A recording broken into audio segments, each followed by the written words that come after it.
जी, क्या नाम है आपका? मेरा नाम देविंदर सिंह है जी। देवेंद्र जी, आप अमेरिका गए थे, किस तरह की आपकी जर्नी रही? कब गए थे आप अमेरिका, यहाँ से हिंदुस्तान से? जर्नी का ना पूछो, जर्नी कैसी रही। जर्नी बहुत बैड रही है। कब गए थे आप यहाँ? मैं यहाँ से 29 नवंबर गया था जी। कहाँ पर? यहाँ से थाईलैंड गए थे, जी। थाईलैंड से वियतनाम, वियतनाम से चाइना, चाइना से सल्वाडोर गए थे। सल्वाडोर में फिर क्या हुआ आपके साथ? सल्वाडोर पे जाके हम वहाँ पे 2 दिन रुके तो वहाँ पे उन्होंने पैसों की डिमांड की हमसे। किसने? जो माफिया था वहाँ का, जो हमें लेके गया था आगे। जी जी। तो वहाँ पे हमने कुछ जितने पैसे उन्होंने बोले हमने प्रोवाइड करवाए उनको।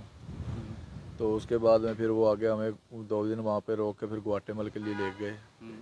तो फिर हम वो ग्वाटेमल उन्होंने 2 दिन रखा हमें। तो जैसे जैसे वो नज़दीक लेते गए वैसे वैसे वो अपनी पेमेंट की डिमांडें करते रहे।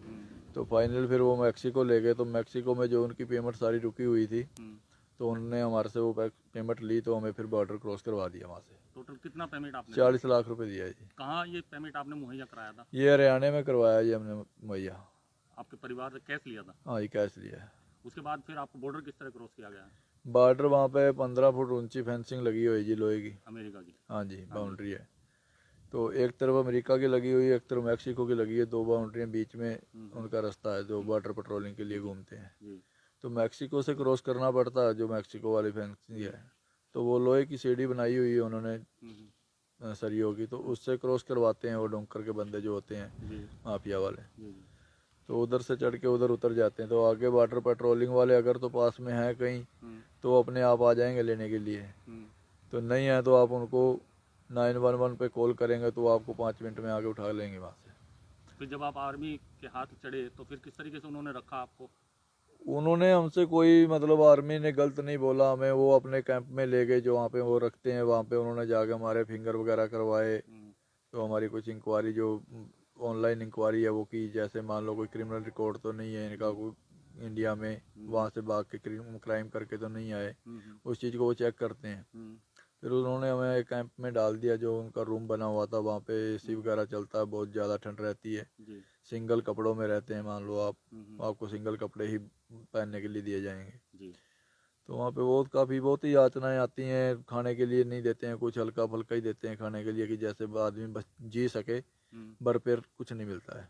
फिर इंडिया रिपोर्ट करके किस तरह लाया गया? फिर इंडिया के लिए रिपोर्ट की उन्होंने, वहाँ से कोई प्रक्रिया नहीं की। वहाँ से तो ऐसे लेके आए कि हमको जैसे कोई कंट्री हमें चोरी से निकाल रही है वहाँ से, कि इनको कहीं रफा दफा करना है। बेड़ियाँ लगाई गई? बेड़ियाँ लगाई गई, पैरों में भी हाथों में भी बेड़ियाँ लगा के ले आए गए हैं। उसके बाद फिर वहाँ से अमृतसर लाया गया? हाँ, वहाँ से 2 तारीख में हम चले थे तो हमें 5 तारीख में यहाँ पे छोड़ा गया है। कितने लोग थे आप लोग? 104 लोग थे इंडियन। जिन कैंपों में आपको रखा गया था, जो माफिया के कैंप थे जिन्हें 40 लाख रुपए आपने दिए हैं, और भी कितने लोग? माफिया के कैंप नहीं है। माफिया तो अपने घरों में रखते हैं। मान लो जैसे 10 बंदे गए उनके पास में गए तो 10 बंदों को 4 दिन रखेंगे, 5 दिन रखेंगे, वो तो आगे निकालते रहते हैं, वो नहीं रोकते हैं। वो तो जो इनके यूएस आर्मी वालों के कैंप है, जो इन्होंने अपने कैंप बना रखे हैं, वहाँ पे यूएस के लोग रखते हैं, सरकार रखती है वहाँ पे। इनके काफ़ी कैंप हैं। मान लो ये तिजवाना सन डियागो में कैंप है, टेक्सिस में है, और इनके जैसे जैसे बॉर्डर पड़ते हैं वहाँ पे सब जगह इनके कैंप बने हुए हैं। तो क्या लगता है 40 लाख रुपए देकर के आप अमेरिका से वापस आए हैं, क्या इस बीच में कहीं काम करने का मौका मिला? नहीं जी, नहीं, कहीं काम करने का मौका नहीं मिला। कितने पढ़े लिखे हैं आप? मैं स्कूल पास हूँ जी। क्या सोच कर गए थे यहाँ से? क्या काम आप अमेरिका में करेंगे? जी, काम यही था कि कोई जाके वहाँ पे यहाँ स्टोर में काम करेंगे, जब तक लाइसेंस वगैरह अप्लाई करेंगे ड्राइवरी का, तो उसके बाद में ट्रक वगैरह पे काम कर लेंगे, ट्रक्स वगैरह चलाने के लिए जी। था। अब दोबारा सोच जाने की किसी देश में? नहीं, जब तो हिम्मत ही नहीं जाने के लिए। अमेरिका ने जो ये कदम उठाया है डिपोर्ट का, क्या सही समझते हैं आप? नहीं जी, बहुत गलत कदम है उनका। पहले उन्होंने आदमी बुलाए यहाँ से काम करने के लिए, अब उनको पीछे भगा रहे हैं। तो आप लोग जो गए थे, ये इलीगल तरीका है? क्या यही एक तरीका है वहाँ जाने के लिए? नहीं, ये है तो अनलीगल तरीका है, पर तरीका जो उनका वैसा तरीका उसको फॉलो नहीं कर सकते हम। उनके जो रूल नहीं फॉलो कर सकते हम जितने। इसलिए इलीगल ही अपनाना? हाँ, ये अपनाना पड़ता है। ज़्यादातर लोग इलीगल ही जाते हैं? ज़्यादा इसी से जाते हैं जी।